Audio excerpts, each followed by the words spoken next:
ओम शांति। आप सुन रहे हैं दीदी मनमोहिनी जी की अद्भुत अविस्मरणीय जीवन की यादें, भाग 6। दादा चंद्रहास दीदी के परिवार से ही थे। दीदी जी के लौकिक जीवन के बारे में उन्होंने लिखा है, जे.टी. चंद्राय फर्म के मालिक भाई हासाराम मेरे मौसा जी ही थे। बाल्यकाल में मैं उनके पास रहा करता था। उनके 3 बेटे अपने परिवारों सहित उनके साथ रहते थे। बड़ा बेटा दुर्घटना में गुजर गया था। उनकी युगल अर्थात दीदी जी की माता जी क्वीन मदर अपने दोनों बेटे और 2 बेटियां अर्थात दीदी मनमोहिनी जी और शीलेंद्रा दादी जी उनके साथ रहती थी। जब बाबा के सत्संग शुरू हुए उसमें मौसा हासाराम, दीदी, क्वीन मदर ये सभी नियमित रूप से आने लगे। हासाराम जी शहर के नामी ग्रामी व्यक्ति थे। इस कारण भी शहर में बड़ा अच्छा प्रभाव पड़ा। लेकिन अचानक ड्रामा ने पलटा खाया। दादी प्रकाश मणि जी की बड़ी बहन सती बहन, जिनका पति विदेश से उसी समय लौटा था, उनका अपनी पत्नी के साथ पवित्रता की धारणा पर थोड़ा अनबन, झगड़ा आदि प्रारंभ हुआ। उस समय शहर में हंगामा आरंभ हो गया था कि जो ओम मंडली में जाएंगे उनके पति को विकार नहीं प्राप्त होगा, अर्थात पवित्र जीवन जीना होगा। एंटी ओम मंडली वालों ने, जो इस पवित्रता का विरोध करते थे, उनको एंटी ओम मंडली कहा जाता था।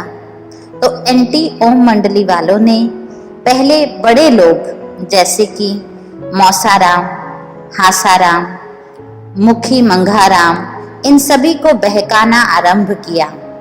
हासाराम उनकी बातों में आ गए, जिस कारण दीदी, शील बहन, क्वीन मदर और दादी ब्रिज शांता जी का परिवार इन पर बाधाएं आने लगी। दीदी जी की तो कभी मेरे साथ छिपकर ओम निवास जाकर बाबा से मिलकर आने की युक्ति बन जाती थी।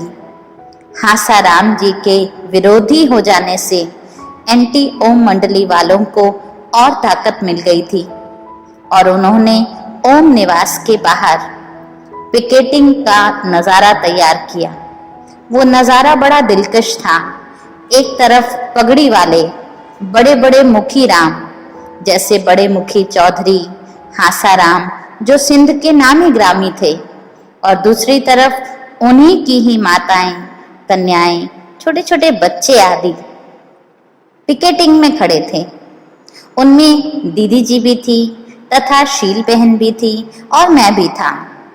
आखिर अपने ही बच्चों को कहाँ तक भूखा प्यासा खड़े रहने देते। उनको आखिर बच्चों पर तरस खाकर प्यार में हारना ही पड़ा। 1-2 दिन यह धर्म युद्ध चला। आखिर कलेक्टर को आकर हस्तक्षेप करना पड़ा। दीदी को पिकेटिंग में देखकर हासाराम को इतना क्रोधित हुआ आज तक नहीं देखा था। जैसे ही घर गए तो दीदी जी को उन्होंने यहाँ से चले जाने को कहा। दीदी को बस कहने की छुट्टी मिली और दीदी ओम निवास में आ गई। क्वीन मदर और शील बहन भी घर छोड़कर उस समय ओम निवास में रहने लगी। क्रोध तो एक बहाना था, लेकिन उस बहाने से ओम निवास में बाबा के वहां रहने की छुट्टी उनको सहज प्राप्त हो गई। वहां ओम निवास के सामने ही बाबा ने एक किराए का मकान लेकर उसमें इन तीनों को रखा था। मैंने भी दीदी जी से बहुत कुछ सिलाई का काम सीखा था। ये चंद्रहास दादाजी अपने अनुभव के बारे में बता रहे हैं। ओम मंडली के बाद ओम निवास खुला तो उसमें पढ़ने वाले बच्चे रहने लगे। कुछ समय बाद कराची में सब चले गए। वहां दीदी जी बड़ी कंट्रोलर बनी और मनोहर इंदिरा दादी जी वाइस कंट्रोलर बनी। दीदी बड़ी एक्यूरेट थी, चुस्त थी, स्मृति उनकी बड़ी पावरफुल थी। कारोबार संभालने में बहुत ही होशियार थी। यज्ञ का सारा कारोबार दीदी जी के ही हाथ में था। कपड़ा देना, सामान आदि देना, ये सब सेवाएं दीदी ही संभालती थी।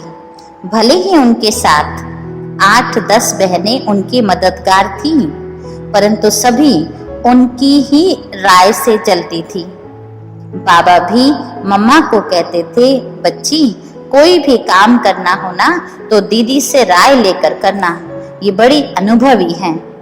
क्योंकि मम्मा कुमारी थी और दीदी जी अनुभवी थी, माता थी ना, इसलिए बाबा कहते थे दीदी से हर एक कार्य में राय लेते रहना और इनको आगे सेवा में प्रयोग करना।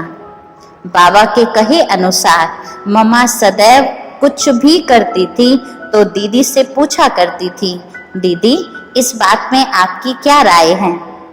तब दीदी जी भी एक दूसरे का रिगार्ड रखते हुए हाँ में हाँ मिलाती थी और कहती थी यह हो सकता है, और फिर वह कार्य हो भी जाता था। इस प्रकार कराची में कई वर्ष यज्ञ का कार्य इसी रीति चलता रहा। शुरू में जब हम सब ओम मंडली में आए थे और ज्ञान सीखने लगे थे तो हमारे परिवार वाले हमसे पूछते थे कि तुम इतनी सारी कन्याएं माताएं वहां रह रही हो तो तुम हमें ज्ञान कब सुनाओगी। तो बाबा कहते थे, बच्ची उनको कहो हमारा 14 साल का कोर्स है मनुष्य से देवता बनने का, पहले हम उसे पूरा करके आएंगे। हमें बाबा की बात पर निश्चय होता था। हमने भी उनको जाकर ऐसे ही बोल दिया और सचमुच हमारे 14 साल पूरे हुए और हम माउंट आबू आ गए। माउंट आबू आने पर स्थान का बदलाव होने के कारण, नई जगह होने के कारण, कमाई का नया साधन कुछ ना होने के कारण बहुत जल्दी ही बैगरी पार्ट प्रारंभ हो गया। इतना जो 14 साल हमने बाबा से पालना ली थी, मन में था कि इस पालना का रिटर्न हम कब देंगे।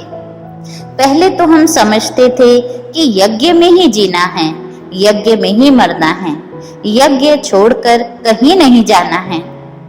लेकिन बाबा कराची में ही कहते थे, अपने अपने पास सभी अपनी युक्ति से लिख कर लाओ। अगर कभी साधुओं को ज्ञान सुनाना पड़ा तो आप कैसे उनको ज्ञान सुनाएंगे। राजाओं को अगर ज्ञान सुनाना पड़ा उनको कैसे सुनाएंगे। कॉलेज आदि में जाकर युवाओं को अगर ज्ञान सुनाना हुआ तो कैसे सुनाएंगे। उस समय हमें बाबा के मुख से ये सब बातें सुनकर लगता था कि बाबा हमारी बुद्धि को चलाने के लिए यह प्लान देते हैं, नहीं तो हम कहाँ सन्यासियों से जाकर मिलेंगे। हम सेवा के अच्छे अच्छे प्लान बनाकर बाबा के पास जाते थे, अच्छे अच्छे पॉइंट्स निकालते थे। फिर जब हम माउंट आबू आए, माउंट आबू हमारे आने में भी दीदी जी का विशेष पार्ट रहा। भारत से कई मित्र संबंधियों के निमंत्रण आ रहे थे कि पाकिस्तान में आपकी सेवाएं अब आगे नहीं चलेंगी, इसलिए आप सभी भारत आ जाओ। दीदी के परिवार वाले दीदी को विशेष निमंत्रण देते थे कि तुम भी भारत में आ जाओ। दीदी कहती थी, ये हमारा संयुक्त परिवार है, हम आएंगे तो इकट्ठे आएंगे, अकेले नहीं। दीदी ने साफ साफ पत्र में लिख कर भेज दिया, यदि आप हिंदुस्तान हमको बुलाना चाहते हैं तो सारा विश्वविद्यालय ही आएगा। दीदी के चाचा लोकोमल, जिनका मुंबई में जसलोक हॉस्पिटल है, उन्होंने भी लिख कर भेजा कि जैसे राजा जनक को ज्ञान मिला था ऐसे ही मुझको भी यह ज्ञान दो। इनकी लौकिक भाभी कमला जी ने भी निमंत्रण लिख कर भेजा तो बाबा ने कहा, दीदी तुम जाओ, भारत में जाकर अच्छा सा मकान पसंद करके आना, मैं तब इन सब बच्चों को लेकर वहां आ जाऊंगा। दीदी आई, उन्होंने इतने भारत के बड़े बड़े स्थानों में, पूना, अहमदाबाद, अलग अलग स्थानों पर मकान देखे। अहमदाबाद में इनके लौकिक घराने के गुरु गंगेश्वरानंद ने राय दी कि आबू पर्वत बहुत अच्छा है तपस्या के लिए। तो दीदी ने अपने लौकिक संबंधियों के साथ आबू पर्वत पर आकर भ्रमण किया। यहाँ बहुत बड़े बड़े बंगले भी देखे। इतने बड़े विद्यालय के लिए कोई भी पसंद नहीं आया। जब दीदी वहां से लौटने लगी तो आबू के रास्ते में ही एक भाई से दीदी जी की बातचीत हुई। उन्होंने कहा, हाँ मेरा एक बंगला खाली है, और वह उनको वह दिखाने ले गए। बंगला बहुत बड़ा था, राजाओं का निवास कभी वहां हुआ करता था। फिर तो सारा यज्ञ वहां आकर रहने लगा। उस बंगले का नाम था ब्रिज कोठी। दीदी बाबा से बहुत ही हल्की होकर बात किया करती थी, जैसे बाबा और दीदी सखा सखी हों। उन्हें देखकर हमारे भी यही संस्कार पड़ गए। हमारा कनेक्शन दीदी के साथ ही था, दीदी का बाबा के साथ, इसलिए हम भी बाबा के साथ बिल्कुल दीदी जैसे ही नजदीक आते गए। भले ही बैगरी पाठ के दिनों में बाबा हमें कहने लगे, बच्ची दुखी आत्माएं आपको बुला रही हैं और आप सब यहाँ बैठी हुई हो। क्या आपको संकल्प नहीं आता कि जो हमारे पतित दुखी भाई बहन हैं उन्हें जाकर हम पावन बनाएं? तो हमने दीदी को एक दिन कहा, दीदी बाबा रोज रोज ऐसे कहते हैं कि दीदी के साथ बैठकर विचार विमर्श किया करो। बाबा की इन प्रेरणाओं का क्या राज है? दुनिया तो हमने देखी नहीं, लोगों को हम जानते नहीं। अब तो स्थान भी बदल गया, जमाना भी बदल गया। 14 वर्ष तो हम तपस्या में ही रहे, अब हम कहाँ जाएंगे? कैसे दुखियों को पहचान कर उनकी आश पूरी करेंगे? कैसे बाबा का फरमान पालन करेंगे? उस समय आदरणीय रतन मोहिनी दादी जी भी हमारे साथ थी। तो हम सब ने बैठकर योजना बनाई किस तरह से हम जाकर अपने संबंधियों आदि की भी सेवा करें। सुनते हैं अगले भाग में। ओम शांति।